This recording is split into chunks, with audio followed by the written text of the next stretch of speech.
We are going to examine why the poor often remain poor, while the rich frequently get richer in a clear, measured narrative that blends economics, psychology, history, and practical advice. This is not a lecture to shame or to praise. It is a calm exploration of systems and choices, structures and behaviors that combine to produce persistent inequality. Start with the arithmetic that many overlook. Wealth grows through compounding. Money invested earns returns, and those returns earn returns in turn. Small differences in savings and access to investment create vastly different outcomes over decades. Someone with a cushion can take risks, absorb shocks, and invest in opportunities that generate income. Someone without that cushion faces a fragile existence where one emergency can wipe out months of progress. Income structure matters. The wealthy often have multiple streams of income. They earn wages, run businesses, and collect passive income from property, dividends, royalties, and capital gains. Those passive streams require either capital or access to intellectual property, or networks that provide new opportunities. Many people living paycheck to paycheck rely on one job to survive and have no room to build additional streams.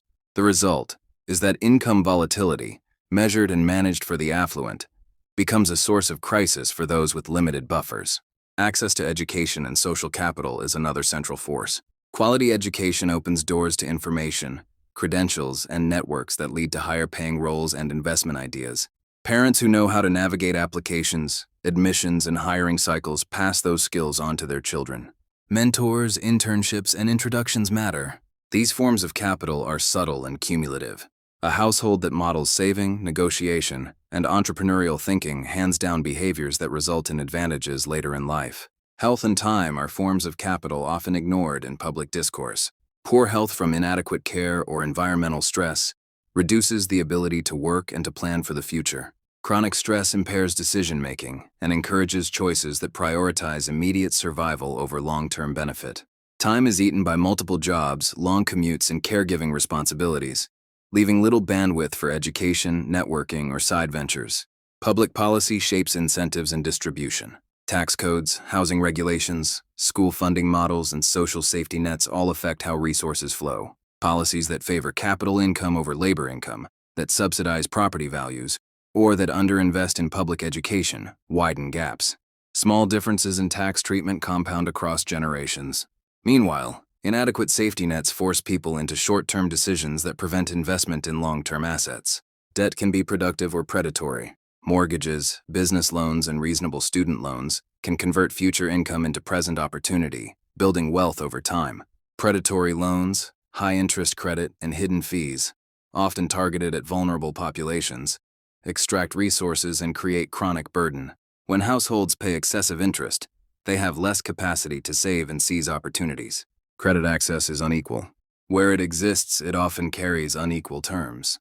Behavioral factors and cognitive load matter. Humans are not purely rational calculators. Biases like present bias, loss aversion, and overconfidence influence choices. When survival is uncertain, decisions focus on immediate needs. Chronic scarcity reduces cognitive bandwidth and leads to choices that appear irrational from the outside, but make sense in the moment. The wealthy can outsource complexity to accountants and advisors. The poor often have to navigate bureaucracy, bills, and uncertainty on their own. Even small mistakes are punished harshly, while the wealthy can recover from failure through connections and resources. Culture plays a role too. In many societies, wealth is admired as a symbol of intelligence and worth, while poverty is stigmatized as laziness or failure. This belief hides the structural barriers that keep inequality alive. When people internalize these narratives, they blame themselves rather than the system. That guilt and shame prevent collective action or the pursuit of systemic reform. Technology and globalization add new layers to this divide. Automation replaces routine jobs faster than new ones appear. Global supply chains concentrate profits among corporations while keeping wages stagnant for labor. The digital economy rewards those who own platforms and intellectual property, not those who contribute labor. This shift from physical work to informational capital means those without education, access, or digital literacy are left behind. Financial systems now move at the speed of algorithms, and those with data and insight gain leverage over those still learning to survive paycheck to paycheck. Social networks and connections are another decisive factor in the wealth gap. The rich often operate within circles where opportunities, advice, and partnerships are shared freely. Introductions, mentorship, and insider knowledge are passed down, creating advantages that cannot easily be bought. Meanwhile, those in poverty often lack access to these networks and must navigate opportunities alone, limiting their potential for upward mobility. Mindset and behavior also reinforce these disparities. The wealthy tend to think long-term, delay gratification, and embrace calculated risks. They view setbacks as learning experiences and leverage them to grow. Those living in scarcity often focus on immediate survival and are forced to make decisions that prioritize short-term needs over long-term gains. This difference in time horizon compounds over years and decades, reinforcing inequality. Psychology plays a critical role as well. Scarcity, stress, and fear influence cognitive function, reducing patience, creativity, and problem-solving. People trapped in these conditions may adopt behaviors that seem irrational, but are logical responses to immediate pressures. Financial literacy separates those who prosper from those who struggle. The rich understand taxes, interest rates, investments, and leveraging credit to their advantage. The poor often receive little formal education in managing money and may fall prey to high-interest loans, hidden fees, or poor financial planning. Inheritance and generational wealth amplify these effects. Families with resources pass down not just money, but knowledge, connections, and habits that cultivate further wealth. Families without these advantages often struggle to accumulate savings, navigate financial systems, or invest for the future. Opportunity is also geographically concentrated.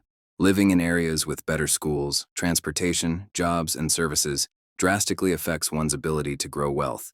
Those in underfunded communities face systemic barriers that limit access to high-paying jobs and quality education, reinforcing cycles of poverty. Policy decisions, societal structures, and behavioral patterns intertwine to make wealth mobility extremely challenging for many.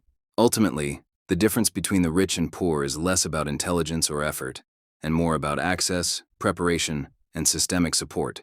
Understanding these dynamics is the first step in addressing inequality and making informed decisions to change one's financial trajectory. Breaking cycles of poverty requires awareness, education, and strategic action. Investing in knowledge, building multiple streams of income, and cultivating financial literacy can create leverage even for those starting with limited resources. Developing networks, seeking mentorship, and understanding how systems operate empower individuals to identify opportunities that others may overlook. Mindset matters. Patience, long-term planning, and the ability to delay gratification can compound advantages over time, much like money itself. Small, consistent actions, saving, investing, learning, and networking accumulate and grow into significant change, shaping a trajectory that can lift future generations. Policies that address inequality, improve access to education, and create fairer economic structures are critical. But personal strategies remain equally important to navigate and thrive within existing systems. Understanding the psychological, structural, and financial forces at play helps individuals make decisions that align with long-term wealth creation rather than short-term survival. Even incremental progress matters. Over years, the compounding effect of informed choices, disciplined habits, and strategic risk-taking produces results far beyond immediate effort. Breaking the cycle is not simple, and it requires resilience, knowledge, and deliberate action. But it is possible. By recognizing the patterns that perpetuate poverty and leveraging tools and strategies available, anyone can start building wealth, gaining freedom, and creating opportunities for themselves and future generations. The journey begins with awareness, the courage to act, and the patience to let effort compound over time. Success is less about luck than understanding, preparation, and consistent informed choices. It is within anyone's power to change their trajectory, rewrite their story, and pass on advantages that build generational wealth. Like and subscribe for more insights on wealth, mindset, and strategies to transform your life.